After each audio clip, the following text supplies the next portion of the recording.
বাবা, আপনি এত রাতে এখানে? মা কি ঘুমিয়ে পড়েছে? আমার প্রশ্নের জবাবে আমার বাবা মুচকি হেসে বললেন, তোর মা তো ঘুমিয়ে গেছে মা। আমার ঘুম আসছিল না বলে চলে আসলাম এখানে। তুই এখনো জেগে আছিস কেন? আমার বাবার প্রশ্ন শুনে আমি মুচকি হেসে জবাব দিলাম, আপনার মতোই আমার অবস্থা বাবা। একটুও ঘুম আসছে না, তাই এখানে বসে আছি। আমার কথাটা শুনতেই আমার বাবা আমার পাশে বসে পড়লেন। আমার বাবা আমার পাশে বসে পড়তেই আমি আমার বাবার দিকে তাকালাম। আমি আমার বাবার দিকে তাকাতেই দেখতে পেলাম আমার বাবা মুখে খানিক অদ্ভুত রকম হাসির ঝলক। আমি এর আগে কখনো আমার বাবাকে এমনভাবে হাসতে দেখিনি। আমি আমার বাবার দিকে কৌতূহলী চোখে তাকাতেই আমার বাবা আমাকে অবাক করে দিয়ে আমাকে, হ্যালো আমার কলিজার বন্ধুরা, কেমন আছো সবাই? প্রতিদিনের মতো আজও আমি তোমাদের মাঝে নতুন একটি ভিডিও নিয়ে হাজির হয়েছি। আজ আমি তোমাদের বলবো আমার নিজের আপন বাবার সাথে আমার জীবনের আরও একটি অসাধারণ সত্যি গল্প। আমি জানি এমন গল্প হয়তো তোমরা এর আগে কখনো শোনোনি। আমি শতভাগ সিওর হয়ে বলতে পারি আজকের ভিডিওটা দেখার পর তোমাদের জল আসবে। তাই তোমাদের অনুরোধ করছি সম্পূর্ণ ভিডিওটি দেখার। তো বেশি কথা না বলে চলো গল্প ফিরে যাই। আমি মুনিয়া। আমার বয়স 18। আমি আমার বাবা মায়ের সাথে শহরে থাকি। আমি আমার বাবা মায়ের প্রথম সন্তান। আমার ছোট একটা ভাই আছে। আমার ছোট ভাইয়ের নাম রোহান। আমার ছোট ভাই রোহানের বয়স 7। আমার বাবা পেশায় মূলত একজন ছবি আর্টিস্ট ছিলেন। তিনি সব সময় ছবি আঁকা নিয়ে পড়ে থাকতেন। আমার বাবা অনেক ভালো ছবি আঁকতে পারতেন, আর তাই আমার বাবাকে সবাই এক নামে জানতেন। আমি ছোটবেলা থেকেই আমার বাবাকে দেখে দেখে শিখে নিয়েছি কি করে একটা ছবি তৈরি করতে হয়। তবে কখনো আমি আমার বাবার মতো ভালো ছবি আঁকতে পারতাম না। আমার আঁকা ছবি কেন যেন আমার বাবার মতো হতো না। এই বিষয়টা নিয়ে আমার প্রায় মন খারাপ হতো। যদিও আমাকে মন খারাপ করে থাকতে দেখে আমার বাবা আমার মন ভালো করার চেষ্টা করতেন। তিনি আমাকে অনেক গল্প শোনাতেন, যেটা শুনে আমার মন ভালো হয়ে যেত। আমার বাবা অনেক ভালো মনের একজন মানুষ। তিনি সব সময় আমার খেয়াল রাখতেন। আমার বাবার এসব কেয়ার করার ব্যাপারটা আমার কাছে ভীষণ ভালো লাগতো, আবার খানিক অদ্ভুত লাগতো।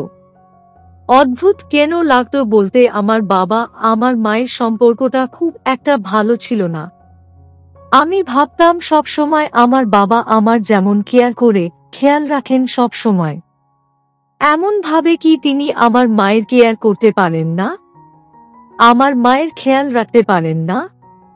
আমার মনের মাঝে থাকা এসব প্রশ্নের কোনো উত্তর আমার নিজের জানা ছিল না।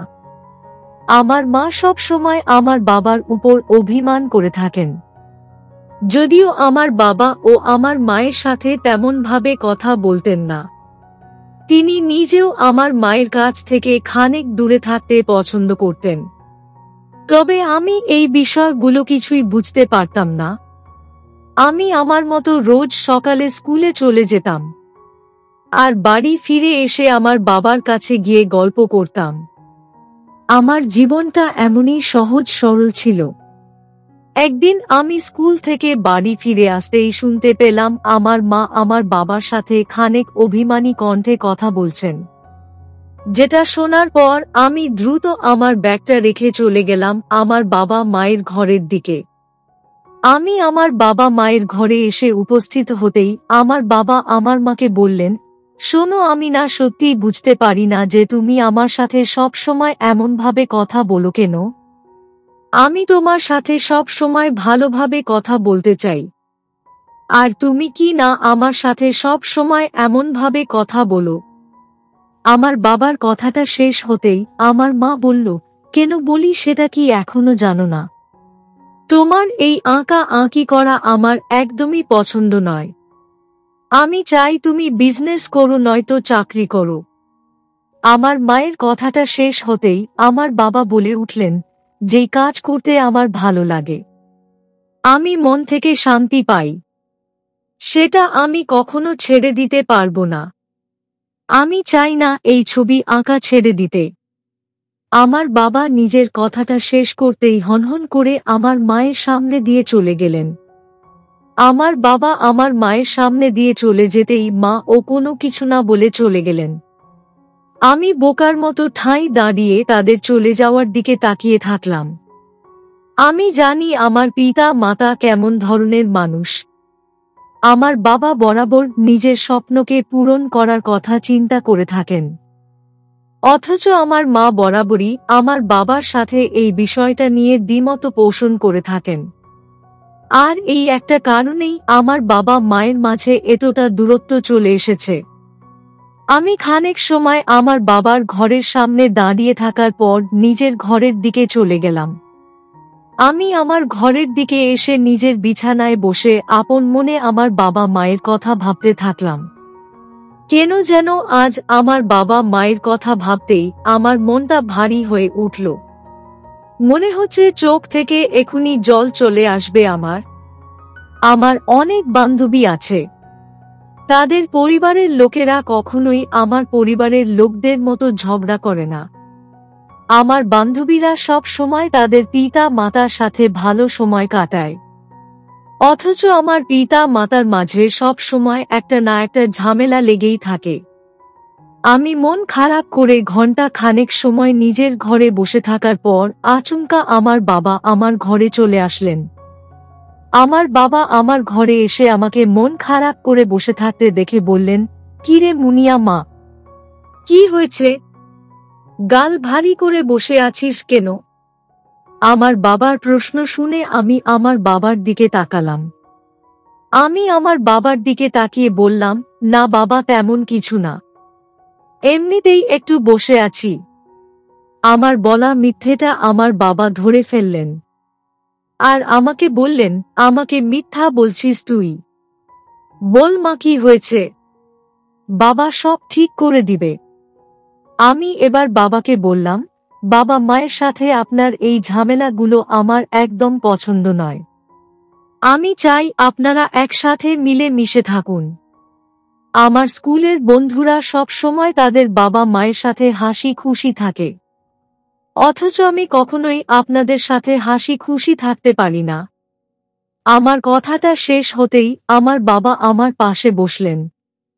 আমার বাবা আমার পাশে বসে আমার মাথায় আলতো করে ওনার হাত রেখে বললেন, মা রে, আমার অনেক শখ ছিল এই আঁকা আঁকি করাটা। আজ সেই শখটাই সব সমস্যার কারণ হয়ে দাঁড়িয়েছে। সমস্যা নেই মা, আমি তোর খুশির জন্য সব করতে পারি। আমি ছেড়ে দিব ছবি আঁকা। আমার বাবার কথাটা শুনে আমি নিশ্চুপ হয়ে থাকলেও আমার বাবা কিন্তু নিশ্চুপ ছিলেন না। তিনি মুচকি মুচকি হেসে আমার সাথে গল্প করতে লাগলেন।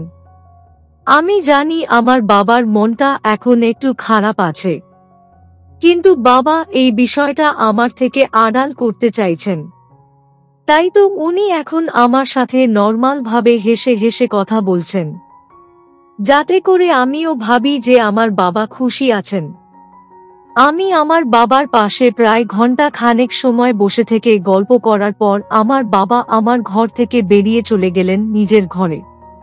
আমি আগেই বলেছি, আমার বাবা অনেক ভালো মনের একজন মানুষ। তিনি সব সময় আমার কথা চিন্তা করেন। যেহেতু আমি আজ আমার বাবাকে বলেছি সবকিছু ঠিক করে নিতে, তাই আমার বাবা নিজেও রাজি হয়ে গেছেন সবকিছু ঠিক করতে। আমার বাবা তার ঘরে চলে যাওয়ার পর আমি নিজের ঘরে বসেছিলাম। আমার পড়াশোনা যদিও শেষ হয়েছে গেছে, একটু পরেই আমরা রাতের খাবার খেতে যাব, কিন্তু আমার মনটা হঠাৎ করেই খানিক অদ্ভুত রকম আচরণ করছে। কোনো কিছুই ভালো লাগছে না আমার। বারবার কেন যেন বাবার কথা আমার খুব করে মনে পড়ছে। আমার হঠাৎ এমন কেন লাগছে, সেটা আমি নিজেও জানি না। আমি নিজের ক্লান্ত মনকে শান্ত করার জন্য চলে গেলাম আমার ঘরের জানালার সামনে।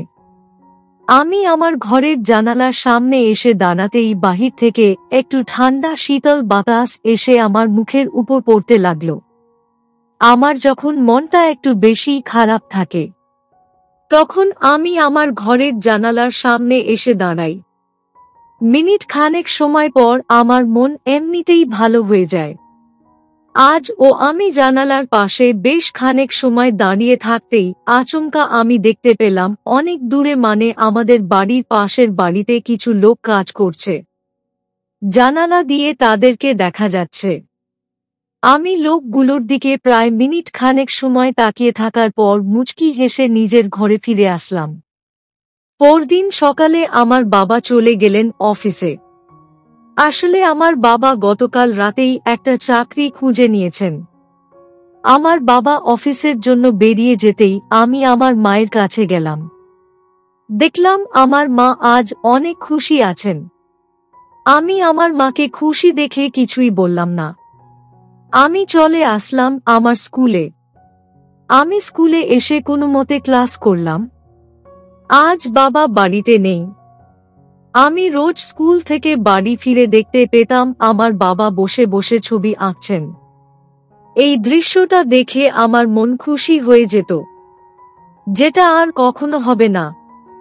আমার ক্লাস শেষ হতেই আমি বাড়ি ফিরে আসলাম। সন্ধ্যার দিকে আমার বাবা অফিস থেকে বাড়ি ফিরে আসলেন। আমার বাবা অফিস থেকে বাড়ি ফিরে আসতেই আমি আমার বাবাকে জিজ্ঞেস করলাম, বাবা, আজ আপনার অফিসের প্রথম দিন কেমন ছিল? আমার প্রশ্নের জবাবে আমার বাবা খানিক হেসে বললেন, এই তো মা, বেশ ভালোই ছিল। কেন মা? আমি বললাম, না বাবা, এমনিতেই। আপনি গিয়ে এখন ফ্রেশ হয়ে নিন, আমি গিয়ে পড়াশোনা করতে থাকি। আমার বাবা আমার কথা শুনে মুচকি হেসে আমার হাতে একটা চকলেট নিয়ে চলে গেলেন ফ্রেশ হয়ে নিতে। আমার বাবা চলে যাওয়ার পর আমি চকলেট নিয়ে নিজের ঘরে চলে আসি। আমি নিজের ঘরে এসে পড়ার টেবিলে বসে পড়াশোনা করা শুরু করি। আমি দ্রুত পড়াশোনা শেষ করে নিয়ে আপন মনে ভাবতে লাগলাম যে আমার বাবা এখন কি করছেন। আসলে আগে তোমার বাবা রোজ এই সময় নিজের ঘরে বসে ছবি আঁকতেন। আজ থেকে তো আর ছবি আঁকবেন না তিনি। তাই আমি ভাবছি বাবা কি করছেন। আমি নিজের মনের মাঝে থাকা প্রশ্নের উত্তর খুঁজতে নিজের ঘর থেকে বেরিয়ে সোজা চলে গেলাম আমার বাবা ঘরের দিকে। আমি আমার বাবার ঘরের সামনে এসে দাঁড়াতেই আমি ভীষণ রকম চমকে উঠলাম। আমি দেখতে পেলাম আমার বাবা ছবি আঁকার জিনিসগুলোকে গুছিয়ে নিচ্ছেন। আমি আমার বাবাকে ছবি আঁকার জিনিসগুলো গোছাতে দেখে বললাম, বাবা, আপনি এই ছবি আঁকার জিনিসগুলো নিয়ে কি করছেন? আমার প্রশ্ন শুনে আমার বাবা খানিক চমকে উঠে আমাকে ইশারায় বললেন, চুপ কর মা, তোর মা দেখতে পেলে আবার ঝামেলা করবে। আমি আমার বাবার ফিসফিস করে বলা কথাটা ঠিক শুনতে পেয়েছি। আমি বুঝতে পেরেছি যে বাবা এসব ছবি আঁকার জিনিস কেন গুছিয়ে নিচ্ছেন। আসলে বাবা চাকরি করার পাশাপাশি নিজের শখকে ও গুরুত্ব দিতে চাইছেন। আমি আমার বাবার দিকে তাকিয়ে মুচকি একটা হাসি দিয়ে আর কিছু না বলে নিজের ঘরের দিকে চলে আসলাম। আমি কখনোই চাইনি যে আমার বাবা তার নিজের ইচ্ছেকে কখনো ছেড়ে দিক। বরং আমি নিজেও সব সময় চাইতাম আমার বাবার মতো একজন ছবি আর্টিস্ট হতে। আমি আমার ঘরে ফিরে এসে মুচকি মুচকি হাসছিলাম। এমন সময় আমার মা আমাদের খাবার খেয়ে নিতে ডাকলেন। মা খাবার খেয়ে নিতে ডাকতেই আমি দ্রুত খাবার খেয়ে চলে গেলাম। আমি খাবার খেতে এসে আমার বাবা মায়ের সাথে বসে খাবার খেয়ে নিয়ে নিজের ঘরের দিকে চলে গেলাম। রাত হয়েছে, ঘুমিয়ে পড়তে হবে।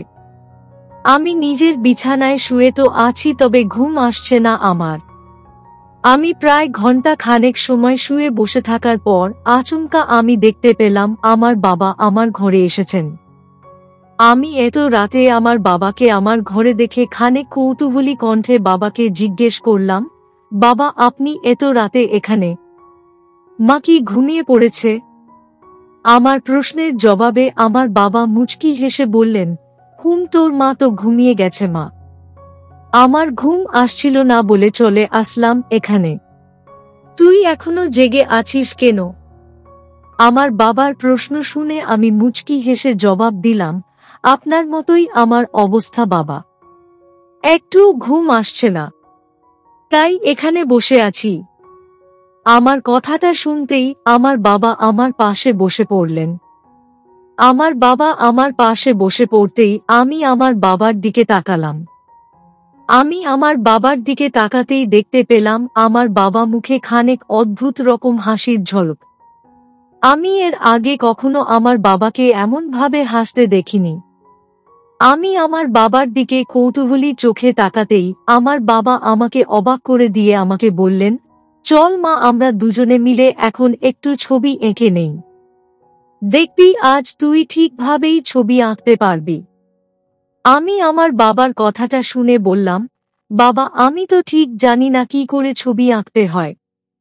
আমার ছবি সব সময় খারাপ হয়ে যায়। ঠিকভাবে একটা ছবি আমি আঁকতে পারি না।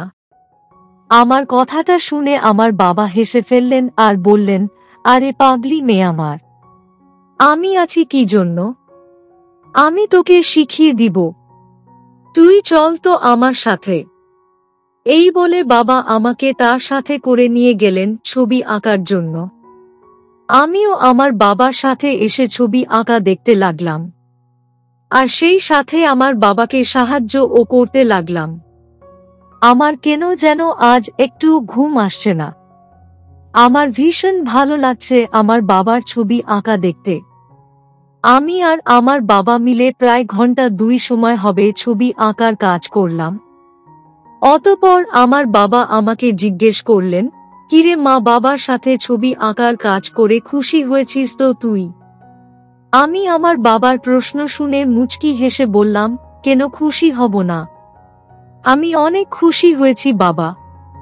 আর হ্যাঁ, এখন থেকে আমি রোজ আপনার সাথে বসে ছবি আঁকবো কেমন বাবা? আমার কথাটা শুনে আমার বাবা হেসে ফেললেন। সত্যি আমার বাবার মুখে এই হাসিটা দেখে আমার মনটা পুরো শান্ত হয়ে গেল। আজ আমি অনেক খুশি। তো বন্ধুরা, এই ছিল আমার নিজের আপন বাবার সাথে আমার জীবনের একটি সত্যি ঘটনা। তোমাদের কেমন লাগলো আজকের গল্পটা? অবশ্যই কমেন্টে জানাবেন। প্রিয় বন্ধুরা, আজকের ভিডিওটি এখানেই শেষ করলাম। যদি আমাদের ভিডিওটি আপনাদের ভালো লেগে থাকে তবে একটা লাইক করবেন এবং চ্যানেলটি সাবস্ক্রাইব করবেন। আজকের জন্য আপনাদের কাছে বিদায় নিচ্ছি। দেখা হবে আগামীকাল নতুন একটি ভিডিও নিয়ে। সে পর্যন্ত সবাই ভালো থাকবেন। ধন্যবাদ।